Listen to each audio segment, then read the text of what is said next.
Je vous invite à ouvrir votre Bible dans l'Ancienne Alliance. Et nous allons lire ensemble un texte qui se trouve dans le Lévitique. Lévitique, chapitre 9, versets 1 à 6. Lévitique, chapitre 9, versets 1 à 6. Le 8e jour, Moïse appela Aaron et ses fils et les anciens d'Israël. Il dit à Aaron, prends un jeune veau pour le sacrifice d'expiation et un bélier pour l'holocauste, l'un et l'autre sans défaut, et sacrifie-les devant l'Éternel. Tu parleras aux enfants d'Israël et tu diras, prenez un bouc pour le sacrifice d'expiation, un veau et un agneau âgés d'un an et sans défaut pour l'holocauste, un bœuf et un bélier pour le sacrifice d'action de grâce, afin de les sacrifier devant l'Éternel. Une offrande pétrie à l'huile, car aujourd'hui, l'Éternel vous apparaîtra. Ils amenèrent devant la tente d'assignation ce que Moïse avait ordonné, et toute l'assemblée s'approcha et se tint devant l'Éternel. Alors, Moïse dit, vous ferez ce que l'Éternel a ordonné, et la gloire de l'Éternel vous apparaîtra. Voilà, nous arrêtons là la lecture de la parole de Dieu. Voici la pensée et le verset biblique qui va être notre verset de méditation pour nous préparer à l'adoration. C'est le verset 6. Moïse dit, il dit à Aaron, à ses fils, tout le peuple d'Israël, vous ferez ce que l'Éternel a ordonné et la gloire de l'Éternel vous apparaîtra. Il faut faire ce que Dieu a dit. Et la conséquence et la gloire de l'Éternel vous apparaîtra. Aujourd'hui, c'est dimanche, jour du Seigneur, jour d'adoration. Qu'est-ce que l'adoration? Adorer Dieu, mais c'est faire ce qu'il a dit. Adorer Dieu, c'est faire ce qu'il a dit. Rien retrancher, rien à ajouter. Rien à ajouter. L'homme naturel qui est en vous et qui est en moi, que nous avons hérité de nos pères, a toujours tendance à amener sa sauce. Ça pour faire joli, pour ajouter ou retrancher. Non, non, non, non, non. Il ne faut rien retrancher, ni ajouter de tout ce que Dieu a dit de faire. C'est pour votre bien, c'est pour mon bien à nous. C'est vrai que lorsqu'on s'engage sur ce chemin-là, on va rencontrer beaucoup de problèmes, beaucoup de difficultés, parce que c'est un chemin nouveau où j'apprends à me soumettre à la volonté de Dieu. Adorer, c'est faire ce que Dieu a dit de faire.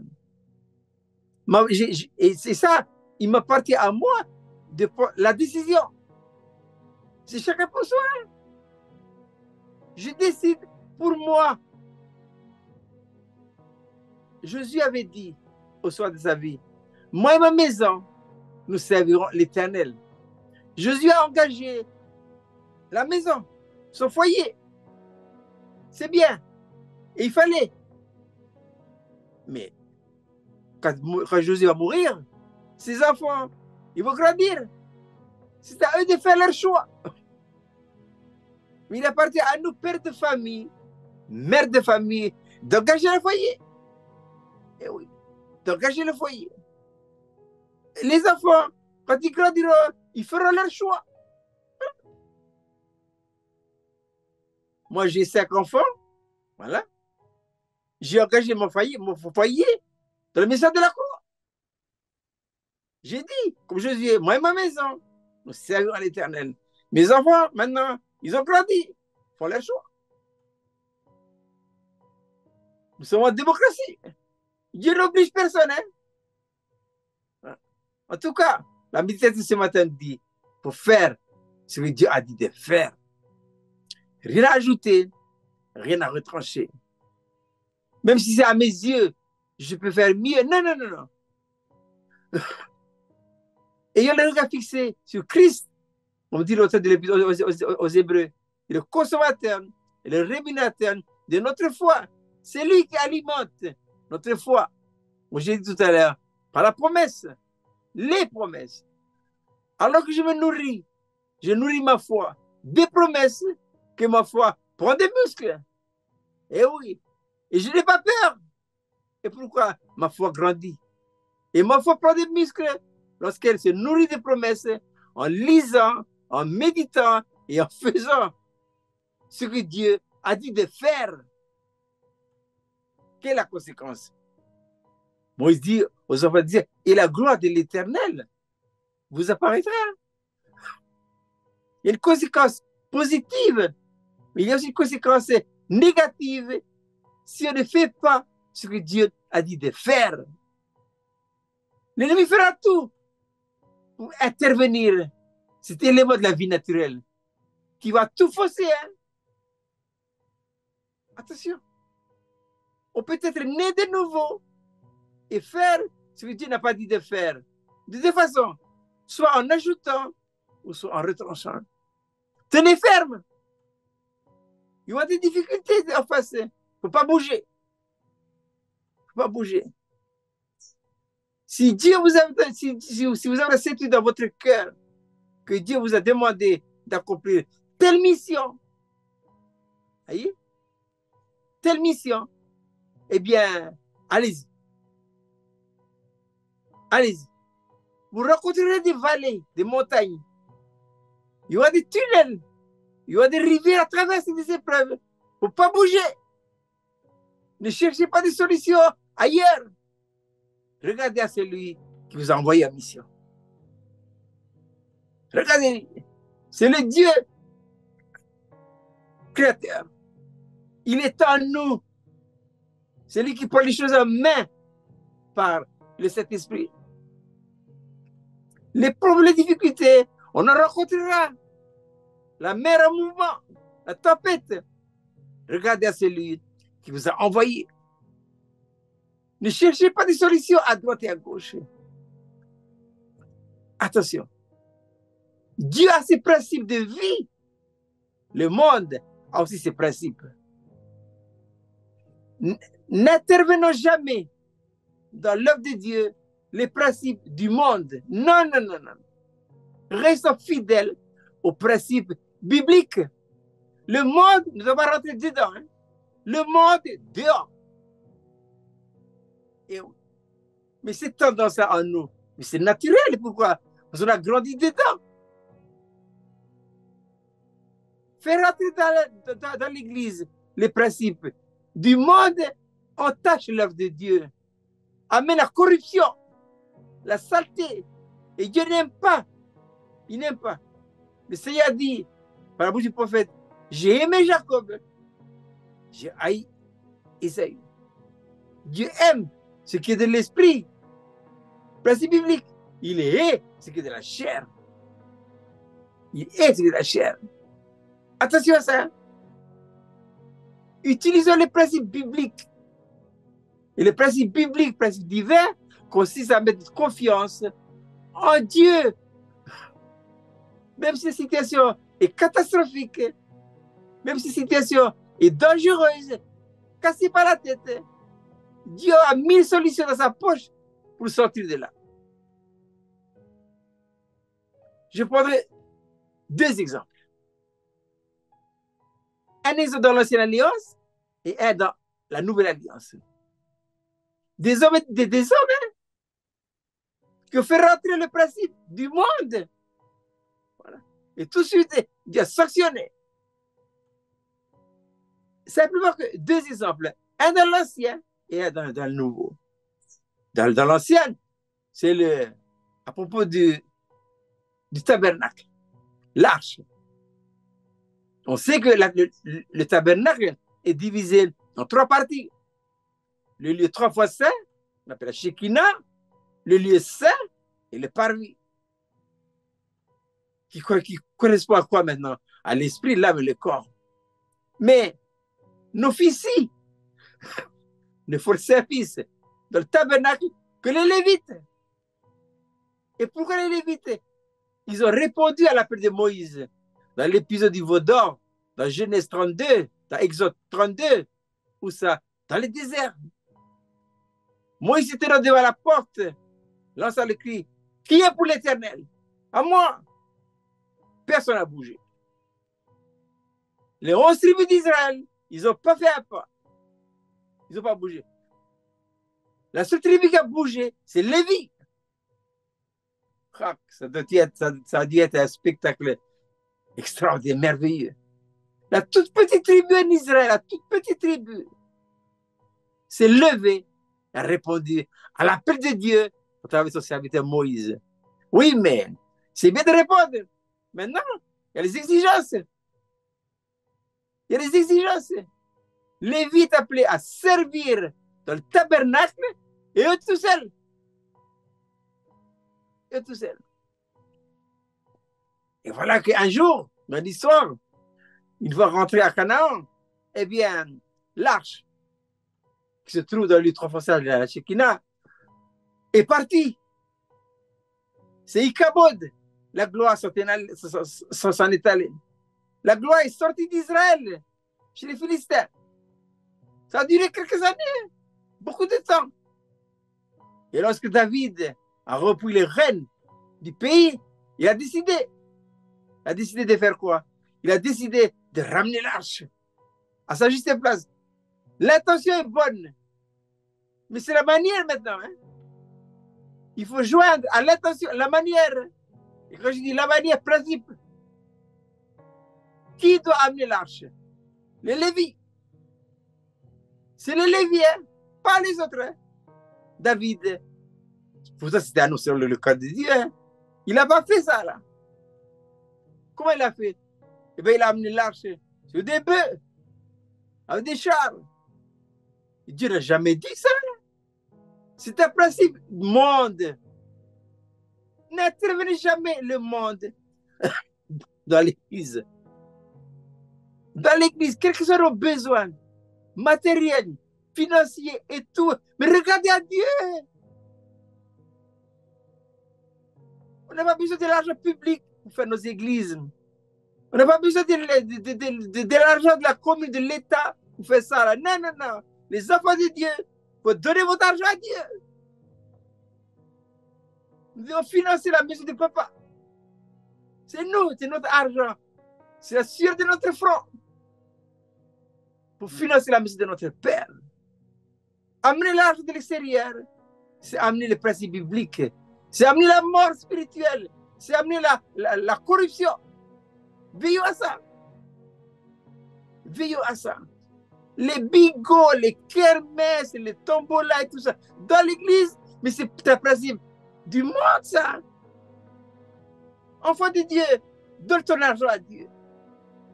Donne ta vie, oui, mais donne aussi les sous, hein. Pour le fonctionnement de la maison de Dieu. Dieu a besoin de ton argent à toi. Dans le foyer, lorsque les enfants travaillent, ben, ils amènent leur argent à la famille pour faire vivre la famille, c'est normal. Jamais la maman de famille va demander l'argent ailleurs. Non, c'est les enfants. C'est eux. Nous sommes dans la maison de Dieu, on dit Père, Abba Père. Ben voilà. Si tu dis Abba Père, ben, finance la maison de ton papa. Donne à manger. Occupe-toi de tout. David, il a amené un principe du monde. Il a fait amener les bœufs pour transporter l'arche. Ce qui devait arriver, arriva. Alors que l'arche commençait à bouger, Isaac a voulu toucher l'arche pour protéger l'arche. Ah, le Seigneur sanctionne. Il a frappé Isaac de mort. Isaac n'a pas à toucher. Interdit. C'est Dieu a interdit ça. Là. Il doit toucher l'arche que les Lévis. Voilà. Et Dieu a frappé. Attention, hein. Si nous voulons que nos églises vivent de la vie de Dieu, n'intervenons jamais les principes du monde. Dieu a ses principes qui lui sont, qui lui sont personnels. Et bien, utilisons ces principes-là. Qu'est-ce que la croix? La croix, justement, c'est un principe de vie qui consiste à donner à Dieu tous les droits absolus et la possibilité de vivre sa vie en nous. Voilà. Utilisons les principes bibliques et nous verrons et nous expérimenterons la paix, la vie, le repos, la sérénité. On aura de la joie dans notre église. Pourquoi? Ce sont des principes bibliques. Dieu n'a que faire des principes du monde. Laissez-le monde comme ça. Occupons-nous des intérêts de Dieu. Jésus n'a-t-il pas dit, cherchez d'abord le royaume, la justice de Dieu, et toutes ces choses vous seront données par-dessus. Et la prochaine fois après, David a compris. Et quand il a de nouveau recherché l'arche, il a compris. Il a fait appel à qui? Il a fait appel aux Lévis. Voilà. Et ce sont les Lévis après qui ont repris l'arche pour amener à sa juste place. Voilà. Ça, c'est un exemple dans l'ancienne alliance. Maintenant, un autre exemple de la nouvelle alliance. C'est à Béthanie. Jésus n'a-t-il pas dit, les vrais adorateurs sont les adorateurs en esprit et en vérité. Les vrais. Le vrai, c'est l'adoration en esprit. Le faux, c'est quoi? L'adoration à l'âme, la vie naturelle. Principe du monde. La vie naturelle, principe du monde. Voilà. À Béthanie, Jésus était là. On voit là deux principes. Marthe et Marie. Marie, elle s'était née au pied du Seigneur. Elle écoutait. Principe de la croix. Soumission, obéissance et dépendance. Jésus est content. Marthe, principe du monde. Elle bougeait, elle travaillait, elle n'arrêtait pas. Elle paniquait, tout ça. Ensuite, comme si elle s'inquiétait et énervée. Jésus a dit quoi à Marthe? Il a repris. Il a repris Marthe. Marthe, tu t'inquiètes. Tu t'agites. Mais arrête de bouger. Reste un peu tranquille. Marie, elle a choisi la bonne part qui ne lui sera jamais ôtée. Quelle part? Principe biblique. Principe biblique. Voilà. Et Dieu sanctionne. Maintenant, on va reprendre deux autres exemples. Voilà. Toujours un dans l'ancien et l'autre dans le nouveau. Des hommes et des femmes qui ont fait ce que Dieu a dit de faire avec un résultat positif. Pour nous encourager ce matin. Que si on fait ce que Dieu a dit de faire, ça ne peut pas échouer. Vous savez, j'ai connu ça dans ma vie. Hein? Ah oui, on est tous pareils. On prêche, mais le principe du monde, hein, on le fait bien. Hein? Ah oui. J'ai fait ça dans ma vie. Mais j'ai compris. Hein? Maintenant, il faut, j'essaie de tout mon cœur de bloquer le principe du monde, de faire entrer dans l'église Philadelphie version numérique uniquement que le principe biblique. Parce que j'ai appris la leçon. Je dis ça pour vous. Si vous voulez aller vite, hein, eh bien, n'apprenez pas la leçon. Laissez tomber par les principes du monde. C'est satanique et diabolique. Alors, deux exemples. Dans l'ancienne alliance, il y a beaucoup, hein. Le Seigneur m'a donné à l'esprit ce matin alors que je méditais la parole. L'exemple de Élie. Élie. Il y avait une famine qui a duré 3 années. Voilà. Élie n'a pas été chercher à manger à droite et à gauche. Hein? Non, non, non, non. Il a écouté Dieu. Et Dieu dit quoi à Élie? Va autour des Kérites. Et là, j'ai ordonné des corbeaux de t'amener à manger matin et soir. Élie a fait quoi? Il a obéi. Vous avez faim, vous avez soif. Il vous manque quelque chose. Attention au principe du monde. Utilisez le principe biblique. Si vous êtes dans le bon timing de Dieu, dans le bon courant de l'esprit, laissez agir la croix en tant que principe de vie. Ce principe-là subviendra à tous vos besoins, à toutes vos attentes et ne vous laissera pas tomber. C'est m'a donné la mission de mettre en place l'IFU Fejaï, le QG de l'église évangélique Philadelphie, version numérique. Parfois, il y a des petits problèmes, hein? Problèmes financiers ou problèmes matériels, tout ça. Ben, j'ai tendance à aller voir un peu la mairie et demander, mais Dieu me dit, non, non, non, non, demande rien à la mairie, tout ça. Je vais utiliser l'argent de l'église. On n'est pas nombreux, hein. On est 3, 4 ou 5 foyers, hein. Mais il y a assez pour démontrer le principe biblique. AG2, l'argent et l'or est à moi. Dit l'Éternel. L'argent et l'or est à moi. Utilise mes principes et tu verras. Et oui, et tu verras. Voilà. Le principe biblique consiste à donner à Dieu la possibilité de se manifester en faisant de sa vie, votre vie et ma vie. Voilà. Et Élie, eh bien, il a obéi. Il a obéi au principe biblique. Être nourri par le corbeau. Aujourd'hui, on dirait, mais quoi ça? Les corbeaux vont amener à manger? Mais oui. S'il a amené à avoir des corbeaux pour nourrir Élie, il peut amener maintenant des roussettes pour vous nourrir. Eh oui. Moi, je suis à Péchahe, chez moi. Ben voilà, il y a des roussettes qui m'amènent à manger matin et soir. Je ne suis pas mort. J'ai Élie avant. C'est le corbeau. Moi, maintenant, j'ai des roussettes. Oui, mais on a mangé matin et soir. Hein. Je voulais le matin. À 4 du matin, ça y est, le petit déjeuner là. Le soir, il est là, le repas. Filles-là, ils sont là. Vous donnez à manger, comme Élie avant. Et c'est pas tout. Le Torah séché.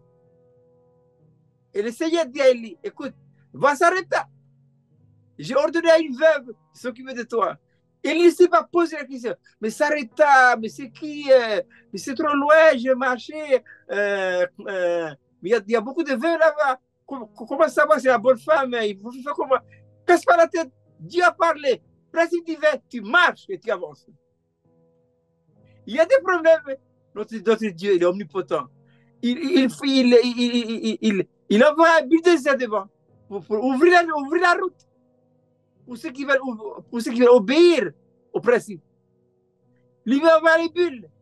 Et les bulles, c'est quoi? C'est la croix. La croix et Saint-Esprit travaillent de pair en cette dispensation-ci. C'est la croix qui ouvre les voies royales à la vie royale. Eh oui. Et je n'ai pas peur, je n'ai pas à avoir peur. Dieu a dit à Élie, va s'arrêter. J'ai ordonné à une veuve de s'occuper de toi. Élie a fait quoi? Il est parti. Effectivement, il a trouvé une veuve qui s'est occupée de lui. Jésus-Christ est le même. Hier, aujourd'hui, éternellement. Ce qu'il a fait avant, il préfère encore maintenant. C'est pourquoi je dis, quelles que soient les situations que vous trouvez, on dit crise, oui, crise, d'accord, mais il faut travailler. L'homme mangera sur de son front. Voilà, il faut travailler. Et laisser Dieu faire le reste. Ayant cette foi ferme en ce Dieu vivant, plein d'amour, de compassion pour ses enfants. Ça, c'est un exemple que j'ai pris parmi tant d'autres dans l'Ancienne Alliance pour démontrer les principes. Maintenant, on va prendre un autre exemple dans le Nouveau Testament. Et cette fois-ci, c'est Jésus. Avant d'instituer le repas de la Sainte Seine, Jésus dit à ses disciples, voilà, il a dit à 2 de ses disciples, allez dans tel village, vous allez voir un homme qui portait sur sa tête une cruche. Suivez-le jusqu'à chez lui. Et chez lui, vous lui direz que mon maître a besoin de ta maison pour passer la Pâque avec nous. Ils sont partis. Ils n'ont pas posé de questions. Ils sont partis. C'est le principe biblique. Obéir. Tu as dit. Il ne faut pas calculer, arrêter de réfléchir. Dieu a dit, tu pars. Ils sont partis. Effectivement, dans le village, ils ont vu un homme. Comme par hasard, il n'y a pas d'hasard. C'est Dieu qui contrôle la situation. La situation que tu vis maintenant, comme je vis à l'IFO, Dieu est sur les commandes. Et oui. Ah non, il dit, le commande. Je ne peux pas échouer. Non, échouer, non, ce n'est pas possible. C'est impossible. Même si la situation est tragique, Dieu va relever. Il est capable de tout. Il a 1000 solutions dans sa poche pour nous sortir de l'épreuve. Et ça, je le crois de tout mon cœur. Mais utiliser le principe du monde, jamais. Non. J'ai pris la décision dans mon cœur, en tout cas, avec l'Église évangélique des versions numériques, de ne jamais plus utiliser les versions, les principes du monde, uniquement que les principes bibliques pour valoriser notre Dieu. Voilà. Ils sont partis, ils ont trouvé l'homme, ils l'ont suivi, arrivé chez lui. Il habitait une villa, aménagé, meublé, tout. Voilà, tout pour que le maître vienne pour pouvoir instituer le repas de la scène. Rendez compte un peu. Dieu a tout préparé. Il a tout préparé pour toi. Ton présent, ton lendemain et ton avenir entre les bonnes mains de l'omnipotence. Quel est le texte que nous avons médité ce matin? Lévitique chapitre 9, verset 6. Vous ferez ce que l'Éternel a ordonné. Et la gloire de l'Éternel vous apparaîtra. Voilà. Et ce texte-là, c'est Moïse, Dieu a donné à Moïse à l'occasion de la construction du tabernacle. Du tabernacle. Moïse est un homme intelligent, très intelligent. Et Dieu dit à Moïse, attention, hein, sache, c'est Dieu qui choisit, c'est Dieu qui pourvoit vos besoins, c'est lui qui finance, c'est lui qui fait tout. Dieu ne va pas nous choisir et nous envoyer quelque part pour nous faire tomber dans un gouffre. Ça, c'est satanique, ça. Quand Dieu choisit, c'est pourquoi dans l'église, nous prions tous les lundis pour le plan de l'église. Le plan de l'église que Dieu a préparé pour elle de toute éternité, afin que l'église n'utilise en aucun cas les principes mondains. L'église doit utiliser le principe biblique. Quand Dieu choisit, il pourvoit à tous les besoins. Il pourvoit à tout. Quand il a choisi un homme, il l'envoie. Il y a plus de 40 ans déjà. J'étais instituteur. Dieu m'a dit un jour, arrête ton travail, quitte, va par la foi. J'ai arrêté. Et Dieu s'est occupé de moi. Il y a 40 ans, jusqu'à ce matin, alors que je vous prêche. Voilà. Je suis ici à Lifou, dans un conteneur. Bon, il n'y a pas de courant, c'est pas grave. Bon, vous savez, il n'y a pas de courant. Mais j'ai les panneaux solaires, il y a assez. J'ai un groupe électrogène, c'est bon. Oh, j'ai le Saint-Esprit. J'ai l'amour de Dieu, la vie de Dieu. Et j'ai surtout dans mon cœur le principe biblique. Et c'est ce principe-là que nous sommes en train de lancer sur le numérique en relation avec Ecclésiaste 11.1. Jette ton pain à la surface des eaux. Avec le temps, tu retrouveras. Moïse, par Bessalé et Oliab, ils ont fait exactement ce que Dieu devait faire. Rien à ajouter, rien à retranger. Quelle est la conséquence? La conséquence est la gloire de l'Éternel remplit le tabernacle. Ce qui fut vrai pour le temple a été également vrai pour pourquoi? Pour le tabernacle. Le tabernacle, c'est au temps de Moïse et le temple, c'est au temps du roi Salomon. Mais ce que nous retiendrons ce matin pour notre culte, pour nous préparer à l'adoration, il faut faire adorer. C'est faire ce que Dieu a dit de faire. Dieu il a en horreur ce qui procède du principe du monde. J'ai aimé Jacob. J'ai haï Ésaü. Pourtant, Jacob, il a fait autant de bêtises. Oui, mais il apprend à utiliser le principe biblique, le principe divin. Eh bien, que ce principe divin, biblique, gère notre vie. Et ça, je répète, il faut la croire. Il faut la croire en tant que principe de vie, qui donne à Dieu tous les droits absolus et la possibilité de vivre sa vie en vous et en moi. C'est possible, mais oui, c'est possible. C'est difficile quand on pense et commence à réfléchir. Mais c'est Dieu qui a dit, si quelqu'un veut venir après moi, qu'il renonce à lui-même. Renoncer à quoi? Vie naturelle. Principe du monde. Qui se charge de sa croix. C'est quoi ça? Principe biblique. Et qui me suivent. On ne peut pas suivre Dieu à le principe du monde. Tout le temps, on va lâcher. Ah oui. J'ai connu dans ma vie ça. Hein? Beaucoup ont essayé de suivre le Seigneur après du monde. Mais quand la route commence à être sinueuse, quand les pentes commencent à être vertigineuses, c'est là où beaucoup ont lâché. Beaucoup ont suivi Jésus, Dieu du monde. Dans Jean chapitre 6. Et quand Jésus a élevé la croix en tant que président de vie, ça commence à lâcher derrière. Et beaucoup ont lâché. Il ne restait plus que 12 bonhommes. Jésus a dit, c'est à retourner. Il a dit à ses disciples, mais vous là, ne voulez-vous pas vous en aller comme les autres? Puis il a répondu, Seigneur, à qui irions-nous? Tu as les paroles de la vie. Tu as le principe. Ah. Que c'est le principe biblique, c'est la solution d'une vie en détresse. C'est la solution d'une vie qui a perdu ses repères. C'est la solution de ce pays. Pharaon l'a amené quoi ici, dans ce pays? Il a amené dans ce pays le principe biblique. Et tout ça arrive parce qu'on a changé de principe. Et quand on change de principe, le feu arrive.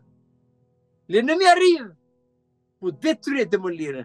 Et ce matin, il revient. Il revient. Et l'auteur de l'Épître aux Hébreux nous dit ceci. Souvenez-vous de vos conducteurs spirituels. Souvenez-vous de ce souvenir. Considérez quelle a été la fin de leur vie. Considérez, examinez. Et ensuite, imitez leur foi. Souvenez-vous, considérez et imitez la foi. Une foi forte, solide, qui se nourrit de la parole de Dieu. Oui, Seigneur. Psaume 119 dira le psalmiste David, l'homme selon le cœur de Dieu, le chantre de l'Éternel. Je serre ta parole dans mon cœur afin de ne pas pécher contre toi. Ta parole est une lampe à mes pieds, une lumière sur mon sentier. Si nous voulons que nos vies, nos maisonnées, notre foyer soient remplis de gloire, qu'est-ce qu'il faut faire? Faire ce que Dieu dit de faire, c'est tout. Votre imagination, ce que vous pensez faire, c'est pas bon. J'ai déjà fait tout ça, c'est pas bon. Oui, mais je pense que faudrait peut-être que... Mais non. Je pense que c'est bien. Non, c'est mauvais. Je vous dis tout de suite, c'est pas bon. Il faut faire ce que Dieu a dit de faire. Et quand on fait uniquement ce que Dieu a dit de faire, on est dans la paix et le repos. Pourquoi tant d'inquiétude? Pourquoi la panique? Pourquoi la peur? Pourquoi le trouble? Parce que l'âme n'est pas à sa place. Elle n'est pas à sa place. Quand l'âme est à sa place, enfin, elle expérimente la paix, le vrai repos. Mais il faut qu'elle soit à sa place. Et pour qu'elle soit à sa place, il faut expérimenter Hébreux 4:12, qui consiste à séparer l'esprit de l'âme. Et quand l'âme est à sa place, elle a le repos. Pourquoi il a le repos maintenant? Il a usurpé une place qui ne doit pas lui revenir. Dieu n'a jamais créé l'âme pour être au poste de commande. Non, et 1000 fois non. Dieu a créé l'esprit pour être au poste de commande. Direction, l'état-major. Le problème à l'heure actuelle, dans bien des pays, dans bien des églises, c'est que l'âme a usurpé une place qui ne doit pas lui revenir. Alors elle calcule. Elle cherche des stratégies. Ah oui, comment il faut faire? Je l'ai fait ça dans ma vie. Je l'ai fait. Non. Et j'ai compris maintenant. Heureusement, j'ai vite compris avant de quitter la terre. Hein? L'âme, arrête de chercher des solutions. La meilleure solution pour toi est de rétrograder à ta place. Et quand l'âme est à sa place, oh là là, quel repos céleste. On dit cantique, Jésus est à toi. Que le Seigneur bénisse sa parole. Et que lui reçoive de vous et de moi ce matin tous les tribus de notre adoration. Je répète, Lévitique 9, verset 6, vous ferez ce que l'Éternel a ordonné, a dit. Et la gloire de l'Éternel vous apparaîtra.